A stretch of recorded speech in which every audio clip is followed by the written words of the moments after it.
¿Qué tal, Onofre? Buenas noches amigos de la Eterna Vigilancia. Un placer saludarlos, como siempre. La verdad que el placer es mío y como imagino con alguna que otra temática interesante para calentar un poquito esta noche de verano. Bueno, así es. Hoy el tema no lo elegí yo, hoy lo eligió la gente. Eh, Vamos a estar contestando algunas preguntas que hemos recibido desde el perfil de Instagram. Concretamente le vamos a responder la primera de ellas al amigo Diego Umpierres.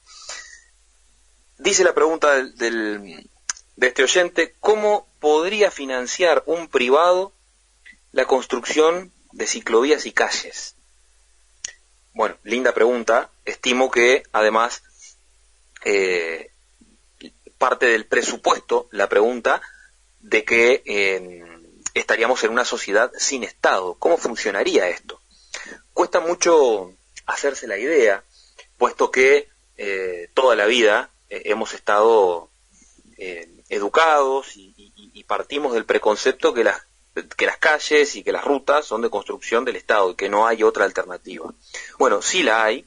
Hay muchos autores que se han pronunciado sobre esto hace ya más de 50 años. Por ejemplo, Murray Rothbard. Rothbard fue acaso el alumno más sobresaliente que tuvo Ludwig von Mises. Sin embargo, Rothbard Mises creía en la existencia del Estado, pero en una presencia mínima, no en estos niveles esquizofrénicos que tenemos. Pero Rothbard acuñó el concepto de anarcocapitalismo, ¿no? O autogobierno, porque en definitiva no es que haya una situación de anarquía en ella, sino que el autogobierno es aquel que se autoimponen de acuerdo a ciertas reglas y contratos libres entre la gente. Pero bueno, veamos. Hoy tenemos el sistema que conocemos, ¿no? Es decir, el Estado define hacer, por ejemplo, una ruta, llama a licitación para que se presenten las empresas interesadas y la que ofrezca el menor precio, por lo general, no es tan directo esto, pero básicamente es así, se queda con la licitación y es quien ejecuta el trabajo. A ver, el Estado no hace nada, quien lo hace es el privado que contrata. Este sistema, tal y como lo conocemos, que es el actual, digamos, podríamos hacerles algunas críticas. La primera, que dependemos del humor del político de turno, de las demandas que haya de la gente, de los recursos, en fin. Tiene además el problema de que puede ser eventualmente el caldo de cultivo para corrupción. Pensemos, a mayor Estado siempre hay más posibilidades de corruptelas. ¿Por qué? Porque el aparato burocrático se extiende y cada vez son más los obstáculos, las vallas, los permisos a sortear y a obtener para desarrollar el fin propuesto. Pongo este ejemplo: imaginen que el costo de la licitación sea de 100 pesos, ¿no? Bueno, el que ofrece los 100 puede perfectamente decir con el gobernante de turno: bueno, acá están los 100 y el 10% es tuyo, ¿no? O repartirse una diferencia, en fin. Pero esto no, estas cosas que son inherentes al sistema estatista, que pueden llegar a darse, no tiene manera de controlarlas la gente, y además estamos de alguna manera sujetos a lo que nos dan. Ahora, imaginémonos por un momento una sociedad sin Estado.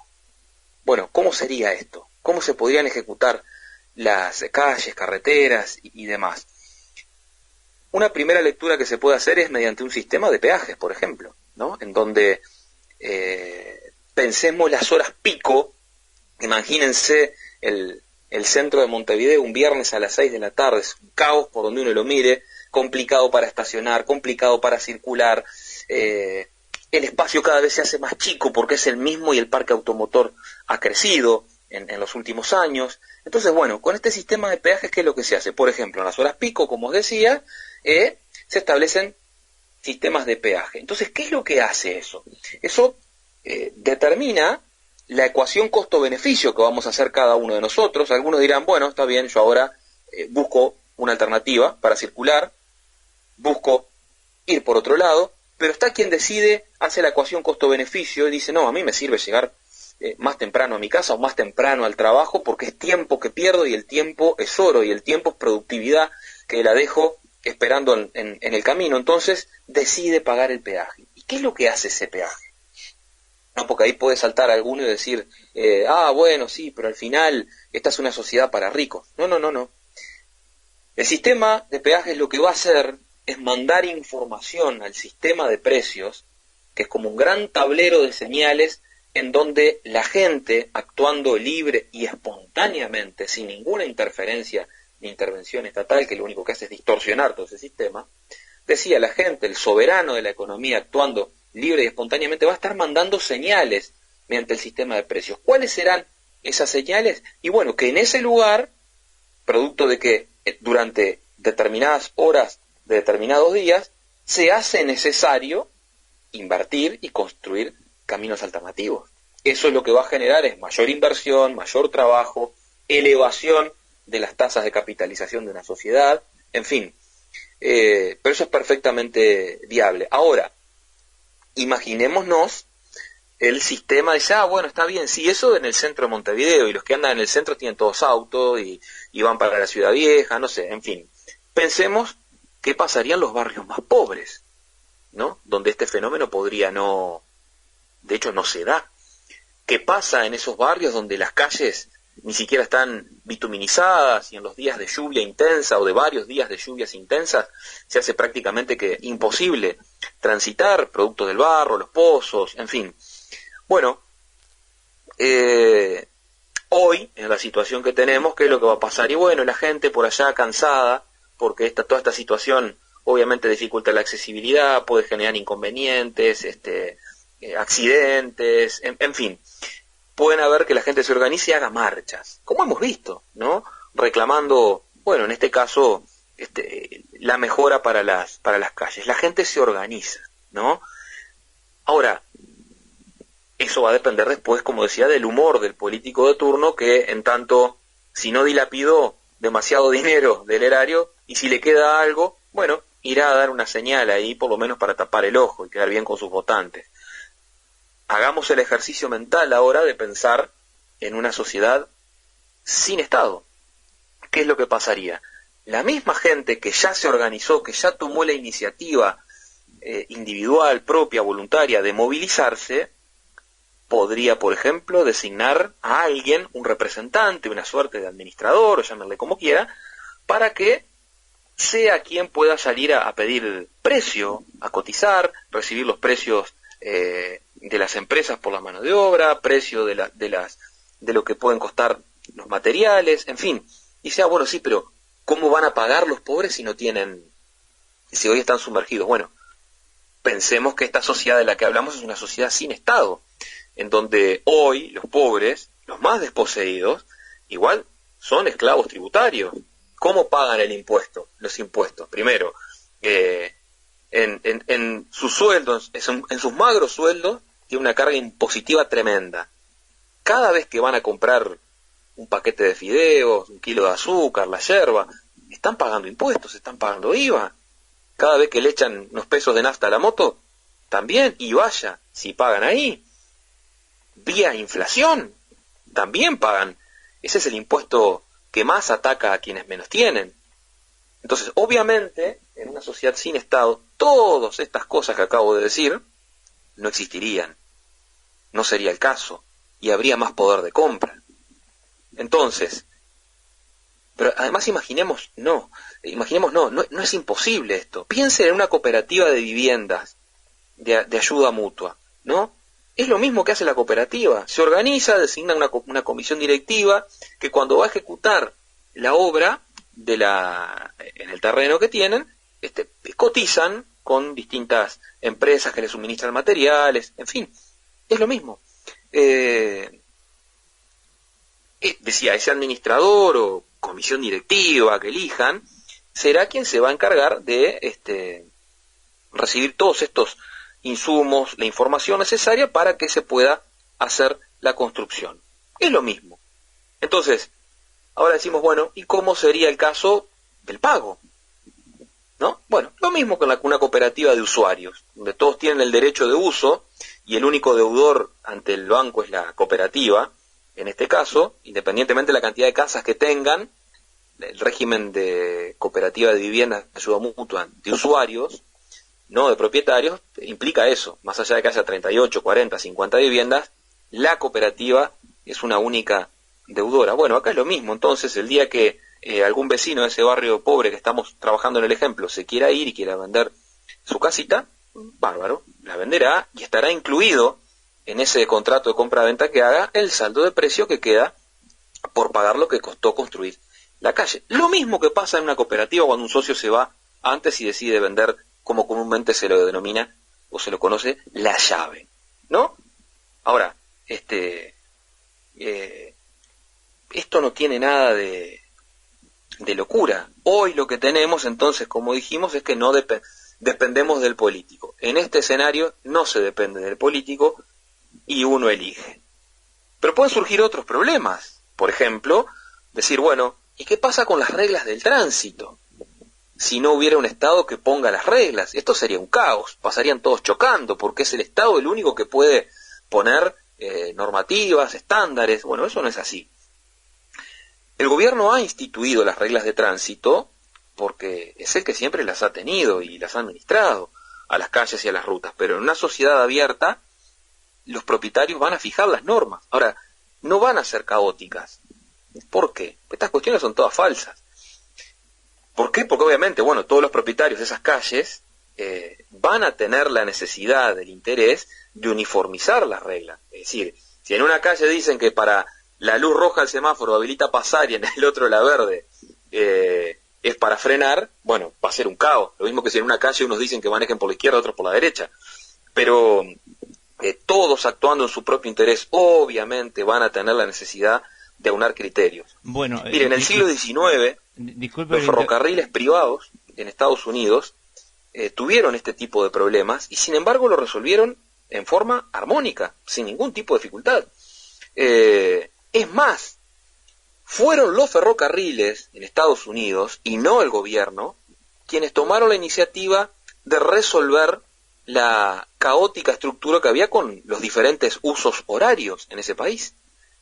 Y para tener horarios precisos, los ferrocarriles acordaron unificar. Esto pasó en el año 1883. Los 54 usos horarios que había en el país pasaron a los 4 que rigen actualmente. Fíjese ustedes, ahí actuó la gente y no actuó el Estado. Claro, completamente. Disculpe que en un momento que casi le interrumpo. Yo le doy un gran ejemplo con el tema de la construcción de asuntos, referente a caminos y demás, y me refiero al automovilismo. Se manejan de forma privada, quizás con algunas intervenciones de algún Estado que otro, pero es de forma privada y son ellos los que establecen las reglas y llegan a un consenso entre todas las partes y no hay ningún tipo de anarquía ni de problemática, anarquía en el sentido de que se usa, ¿no? Como un caos, ¿no? Tremendo el ejemplo, me encantó, sí, es muy bueno, muy bueno. En la Fórmula 1, la FIA, maneja todas las normas totalmente estrictas en el sentido, respetar ciertos temas de seguridad y demás, y no hay ningún problema, sale todo perfecto y a veces habrá una discrepancia, uno que diga una cosa que no le gusta, otro que no, es difícil llegar a un consenso entre muchas partes, pero ahí hay un clarísimo ejemplo de algo que funciona a nivel internacional, con un amplio capital, además una libertad de que aparezcan un montón de empresas para poder financiar las cosas y no que siempre esté el amigo de él, conocido de él y todo eso. Y lo quería plasmar, ¿no? Justo lo que estaba comentando.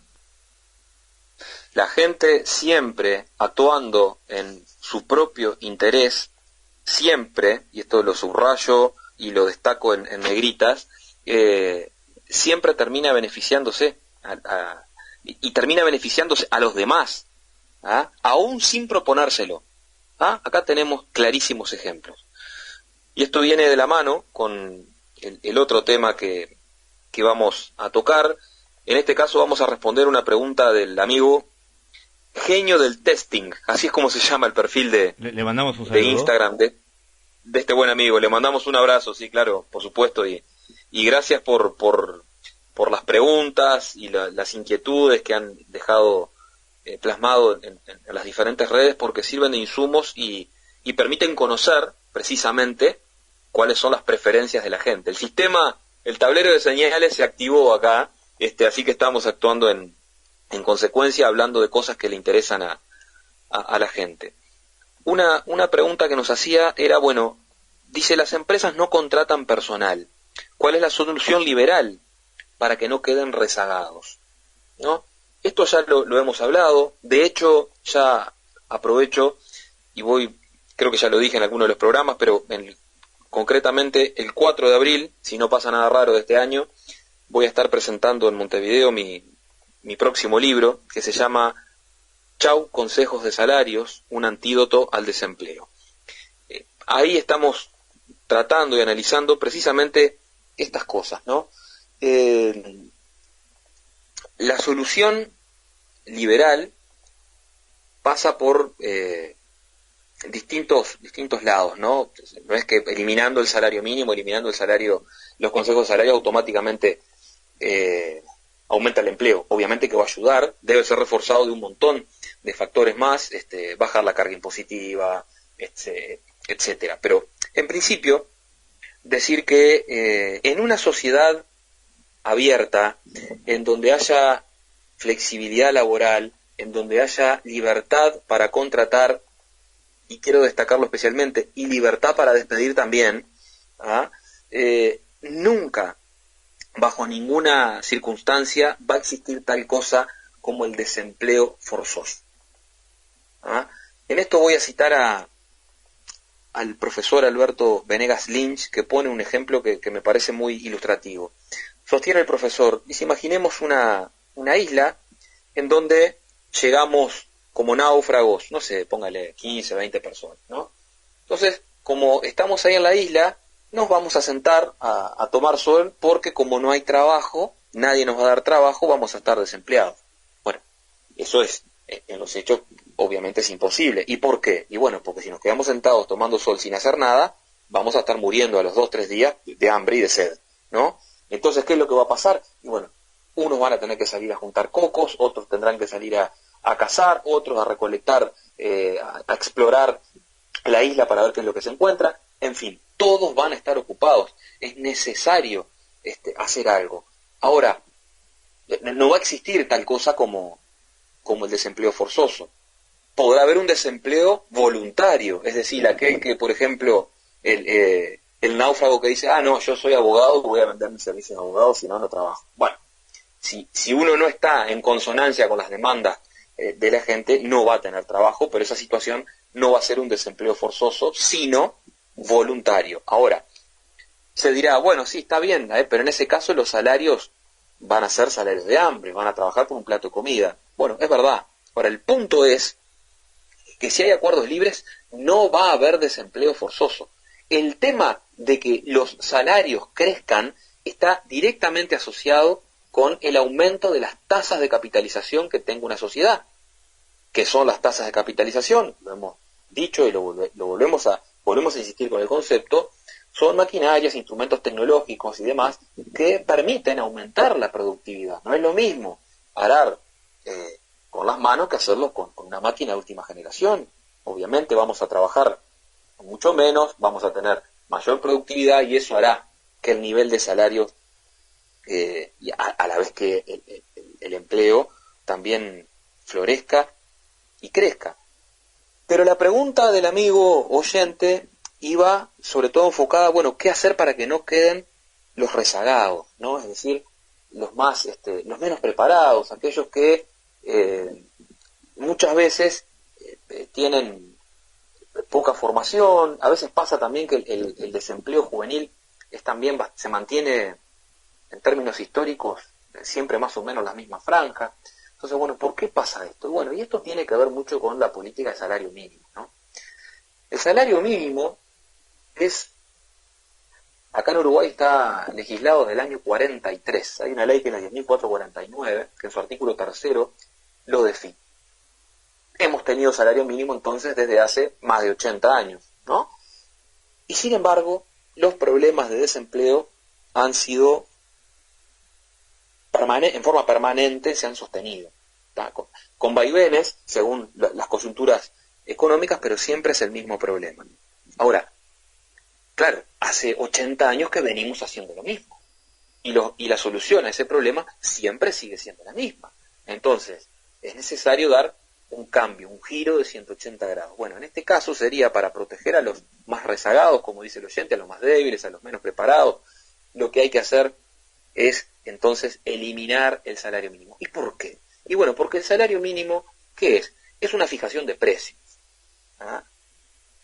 Y así como dijimos que la fijación de precios máximos ha sido un fracaso a lo largo de 4.000 años de historia en la humanidad, así como dijimos que fijar precios máximos para el alcohol en gel durante la pandemia era una locura, que lo único que te va a generar es escasez, es desabastecimiento y eventualmente violencia, mercados negros paralelos, en fin. Bueno, con esto pasa lo mismo. También es una fijación de precio y también genera escasez. ¿De qué? De trabajo. ¿Por qué? Y bueno, porque la persona que no tiene productividad, que no, hablando en criollo, que no sabe hacer nada, que recién sale al mercado laboral, que tiene unas ganas terribles de laburar, pero no califica, ¿qué pasa? El precio de mercado que puede cobrar esa persona, que dependerá del nivel de las tasas de capitalización que tenga una sociedad en ese momento determinado, el precio de mercado será, por ejemplo, 10, ¿no? Ahora, lo que pasa es que el Estado viene y dice, no, usted está prohibido que alguien trabaje por menos de 20. Entonces, claro, si el salario es una función de la productividad, y si esa persona no es productiva porque no tiene experiencia y no ha tenido la formación suficiente, ¿qué es lo que va a pasar? Va a quedar excluido.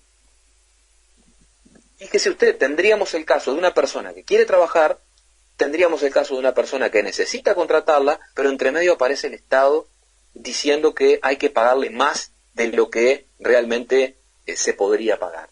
Entonces, o imaginemos el otro escenario, tenemos una fábrica, tenemos, no sé, 50 empleados que ganan 100 pesos, viene el Estado y dice, no, hay que pagarles 200.